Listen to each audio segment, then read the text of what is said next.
Durante años cuidé a mi padre enfermo, hasta que descubrí que fingía estar paralítico. Mi papá se cayó por las escaleras cuando yo tenía 14 años, o al menos eso fue lo que nos dijo mi madre, llorando frente a la ambulancia, mientras sostenía un trapo lleno de sangre. Yo estaba en secundaria, con el uniforme sucio de tierra porque venía de una pelea. Recuerdo que lo vi en la camilla, inmóvil, con el cuello torcido y la mirada perdida. Pensé que se iba a morir, pero no, vivió, solo que nunca volvió a caminar. Pasaron los años y la historia oficial fue: papá quedó cuadripléjico por una lesión medular. Mi madre dejó de trabajar para cuidarlo. Yo crecí entre cambios de pañal, sueros, y el sonido de su silla hidráulica chirriando por toda la casa. La gente nos decía que éramos una familia valiente. Qué fortaleza, qué ejemplo. Pero nadie sabía lo que pasaba de puertas para adentro. Papá se volvió un tirano. Gritaba todo el día. Nos insultaba por cualquier cosa. Idiota, inútil, puta estúpida, zángano. Decía que si no podía mover el cuerpo, al menos iba a mover la lengua. Yo lo odiaba, pero no podía hacer nada, porque estaba postrado, porque era el pobre enfermo, porque mi madre nos lo recordaba cada día: acuérdate que él antes fue fuerte. Esto lo destruyó, y yo quería creerlo. Quería pensar que ese monstruo era producto del dolor. Hasta que cumplí 26, mi madre murió de un infarto. Yo ya vivía solo, pero regresé a la casa para encargarme de él. Me pareció justo. Al fin y al cabo, ella se lo comió 12 años. Era mi turno, solo que ya sin mi madre de por medio, las cosas se pusieron peores. Me gritaba a cualquier hora, me tiraba comida al suelo si no estaba caliente. Decía que si lo dejaba 10 minutos sin agua, era como matarlo de sed. Y si no lo atendía rápido, se orinaba a propósito solo para que tuviera que limpiarlo. Lo hice durante 2 años. Hasta que una noche, se me cayó el control remoto y rodó hasta el pasillo. Me agaché para recogerlo, y desde el rabillo del ojo, lo vi. Mi papá movió el pie, apenas un segundo, un pequeño ajuste, como quien acomoda el tobillo para no dormirse. Pero lo vi, lo juro por Dios. Me congelé, no dije nada, esperé, le di comida más fría, no se quejó. Dejé de cambiarle el pañal por 2 días, no se orinó. Le dije que iba a salir 5 horas. Me escondí detrás de la casa, y desde la ventana, lo vi pararse, caminar. Lento, torpe, pero completamente funcional. Fue como ver un fantasma, como si me arrancaran 12 años de mi vida en un segundo. El bastardo estaba fingiendo. Toda la puta enfermedad era una farsa. Me dieron arcadas. Entré a la casa. Me hice el pendejo. ¿Todo bien, papá? ¿Dónde mierda estabas, idiota? Me cag.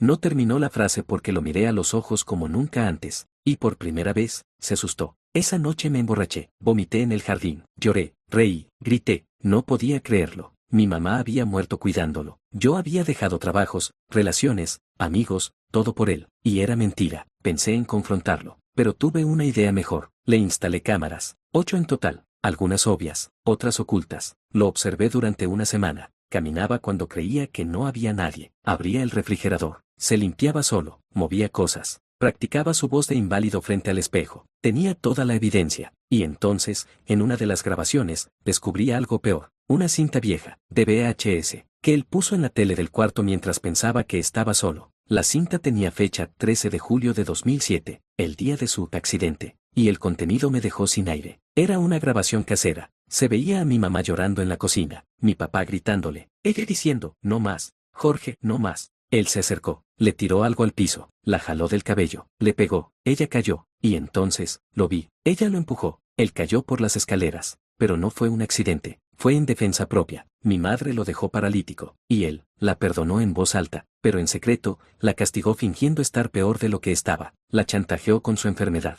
la hizo su esclava, y nos arrastró a los dos en su castigo silencioso. Esa noche rompí todo en el cuarto, lloré como un niño, y decidí que no lo iba a dejar impune. Durante años cuidé a mi padre enfermo, hasta que descubrí que fingía estar paralítico. Parte 2. No sé qué parte me dolió más: descubrir que mi papá podía caminar, o saber que mi mamá vivió sus últimos años como prisionera de su culpa, arrastrando a su hijo con ella. Porque sí, lo hizo en defensa propia, pero cargó con esa culpa como si hubiera cometido un crimen, y él la dejó. Y ahora me tocaba a mí decidir qué hacer con todo eso. Durante una semana fingí que no sabía nada. Le llevaba su comida, le ponía el suero, lo cargaba cuando quería ver televisión en otra habitación. Él seguía actuando, cada vez más exagerado, como si estuviera ensayando una obra de teatro de la miseria, y yo grabando todo. Hasta que una noche, después de cenar, puse la cinta en la televisión. Él estaba en su silla, yo me senté frente a él, con una cerveza en la mano. ¿Te suena esto?, le dije. Se quedó en silencio, y entonces, ahí estaba, su voz de hace 16 años, los gritos, el golpe, la caída, y luego el resto. grabaciones de los últimos días, él caminando, abriendo la heladera, rascándose la espalda, quitándose el pañal y riéndose. Cuando el último video terminó, lo miré. ¿Cuánto tiempo pensaba seguir con esta farsa? Él respiró hondo, y me dijo lo que me destruyó, hasta que uno de los dos muriera. No se defendió, no negó nada. Me dijo que desde que mi madre lo empujó,